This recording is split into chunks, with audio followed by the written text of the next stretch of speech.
প্রয়াত রাজ্য পুলিশের প্রাক্তন আইজি পঙ্কজ দত্ত 1 মাসেরও বেশি সময় ধরে ভর্তি ছিলেন বারাণসীর হাসপাতালে।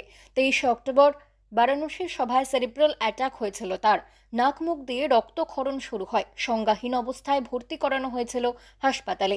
আজ অর্থাৎ শনিবার বারাণসীর ট্রমা কেয়ার সেন্টারে রাজ্যের প্রাক্তন আইজির জীবনাবসান ঘটে। বিজেপির রাজ্য সভাপতি তথা কেন্দ্রীয় প্রতিমন্ত্রী সুকান্ত মজুমদার শোক প্রকাশ করে এক্স হ্যান্ডেলে লিখেছেন, আইপিএস পঙ্কজ দত্তের মৃত্যুতে গভীরভাবে শোকাহত। একজন সাহসী আইপিএস অফিসার, যিনি প্রতিকূলতার মধ্যেও তার নীতিতে অটল ছিলেন। ন্যায় বিচারের প্রতি তার নিবেদন অনুপ্রেরণাদায়ক। তার পরিবারের প্রতি আমার আন্তরিক সমবেদনা। বিরোধী দলনেতা শুভেন্দু অধিকারী এ প্রসঙ্গে এক্স হ্যান্ডেলে লিখেছেন, পঙ্কজ দত্ত 2011 সালে পশ্চিমবঙ্গ পুলিশের মহাপরিদর্শক হিসেবে অবসর গ্রহণ করেছিলেন।